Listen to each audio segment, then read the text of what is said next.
Hello friends, घरच्या tasty खाण्यामध्ये तुमचं खूप खूप मनापासून स्वागत आहे। आज आपण बघणार आहोत समोसा रोल रेसिपी। एकदम झटपट अगदी 10 ते 15 मिनिटांमध्ये ही रेसिपी बनवून तयार होते। जर तुमच्याकडे आलू बॉईल असेल तर ही रेसिपी आज मी मैद्यापासून न बनवता गव्हाच्या पिठापासून बनवून दाखवणार आहे। एकदम मैद्याच्या पिठापेक्षाही छान खुसखुशीत बनवून तयार होतात। त्यासाठी इथे मी एका बाउलमध्ये 2 कप इतकं गव्हाचं पीठ घेतलेलं आहे। तुम्ही तुमच्या आवश्यकतेनुसार घ्या। अर्धा चम्मच चवीपुरतं मीठ ॲड केलेलं आहे। अर्धा चम्मच हाताने क्रश करून ओवा ॲड करून घेतलेला आहे। 1 चम्मच भरून इथे तेल ॲड करायचं आहे आणि थोडं थोडं पाणी ॲड करून छान कडक गोळा तयार करून घ्यायचा आहे पिठाचा। कारण आपल्याला इथं फ्राय करून घ्यायचे आहेत आणि खस्ते करून घ्यायचे आहेत। त्यासाठी थोडंसं आपल्याला जसं आपण समोशासाठी पीठ लावतो ना त्याप्रमाणे इथे पीठ लावून घ्यायचं आहे। 3 आलू घेतलेले आहे, बॉईल केलेले, व्यवस्थित आता ग्रेट करून घेते। पूर्ण आलू इथे ग्रेट करून झालेले आहेत। आता त्यामध्ये रेग्युलर स्पाइसेस ॲड करून घ्यायचे आहेत। अर्धा चम्मच मिरची पावडर, अर्धा चम्मच धने पावडर, अर्धा चम्मच गरम मसाला, 3 ते 4 इथे बारीक कापून घेतलेल्या हिरव्या मिरच्या ॲड करून घ्यायच्या आहे। तुम्ही तुमच्या चवीपुरतं ॲड करून घ्या। मुलांसाठी बनवत असेल तर कमी जास्त करू शकता। 2 ते 3 इथे कढीपत्ता बारीक कापून घेतलेला ॲड केलेला आहे। अर्धा चम्मच इतकं चवीपुरतं मीठ ॲड करायचं आहे। 3 चम्मच भरून इथे कॉर्नफ्लॉवर ॲड केलेला आहे। कॉर्नफ्लॉवरने व्यवस्थित बाइंडिंग येते, तळताना स्टफिंग बाहेर निघत नाही, त्यासाठी इथे मी कॉर्नफ्लॉवर ॲड केलेला आहे।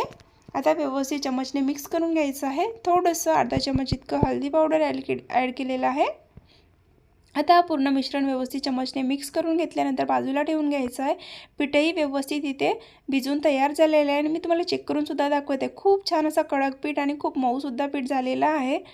आता त्यातला अर्धा गोळा आपल्याला तोडून घ्यायचा आहे। एक मीडियम साईजचा गोळा घ्यायचा आहे। रेग्युलर पोळी जशी करतो ना त्यापेक्षा थोडंसं डबल आपल्याला इथं गोळा घ्यायचा आहे पिठाचा आणि थोडंसं पीठ लावून आता एक मोठी पोळी लाटून घ्यायची आहे। रोजच्या पोळीपेक्षाही थोडीशी मोठी साईजची पोळी इथे आपल्याला लाटून घ्यायची आहे। जास्त जाडही नाही, जास्त पातळही नाही, मीडियम अशी आपल्याला सगळ्या बाजूने एक सारखी पोळी इथे आपल्याला लाटून घ्यायची आहे। आणि पोळी लाटून झालेली आहे, त्याच्या मधोमध अशी एक वाटी ठेवायची आहे। आपल्याकडे कोणतीही वाटी असेल ना ती वाटी इथे ठेवून घ्यायची आहे। चम्मचने असं मिश्रण यावर ॲड करून घ्यायचं आहे। जर तुमच्याकडे स्पॅच्युला असेल तर तुम्ही स्पॅच्युलाने यावर स्प्रेड करून घ्या। स्पॅच्युला नसेल तर काहीही हरकत नाही आहे। आपल्याकडे चाकू तर प्रत्येकाच्या घरात असतो ना, तर मी सुद्धा इथे चाकूने स्प्रेड करून घेणार आहे। चम्मचने व्यवस्थित लावून घेतल्यानंतर अशा प्रकारे आपल्याला चाकूने स्प्रेड करून घ्यायचं आहे। पूर्ण असं पोळीवर व्यवस्थित चाकूने हलक्या हाताने हा पूर्ण स्प्रेड करून घेतलेला आहे आणि मधल्या बाजूला वाटी काढून त्यावर थोडंसं पाणी लावून घेतलेलं आहे। ज्यावेळेला आपण शेवटला ना हा रोल चिपकवणार त्यावेळेला व्यवस्थित चिकटेल आणि खुलणार नाही रोल त्यावेळेला, त्यासाठी म्हणून थोडंसं पाणी लावलेलं आहे। आणि अशा प्रकारे आपल्याला इथं कट लावून घ्यायचे। आधी 4 उभी आडवी कट लावल्यानंतर मधून आपल्याला कट्स लावून घ्यायचे आहेत। असं कट्स लावल्याने व्यवस्थित आपल्याला पूर्ण कट लावता येतात। आता आपल्याला रोल करून घ्यायचं आहे। बघा अशा प्रकारे मी तुम्हाला दाखवतच आहे, त्याप्रमाणे आपल्याला इथं हा रोल करून घ्यायचा आहे। एकदम सिंपल रेसिपी आहे आणि खूप फास्टमध्ये होते। अगदी 10 ते 15 मिनिटांमध्ये ही रेसिपी बनवून तयार होते। बघा तुम्ही व्यवस्थित इथे मी रोल करून घेतलेला आहे। अशा प्रकारे एक एक करून सगळे रोल्स आपल्याला इथं तयार करून घ्यायचे आहे।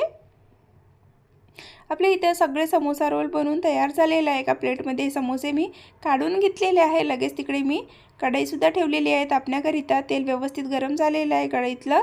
आता जास्त गरम करून घ्यायचं नाही, आपल्याला जसे समोशाला तेल गरम करतो ना त्याचप्रमाणे आपल्याला इथे तेल गरम करून घ्यायचं। एकदम मीडियम गॅस ठेवायचा आहे आणि त्या गॅसवर आपल्याला हे समोसे तळून घ्यायचे आहे। छान गोल्डन ब्राऊन होईपर्यंत इथे समोसे आपल्याला तळून घ्यायचे आहेत। जास्तीत जास्त हे समोसे तळायला आपल्याला 3 ते 4 मिनिट लागतात, पण एकदम कमी गॅसवर हे समोसे आपल्याला तळून घ्यायचे आहेत।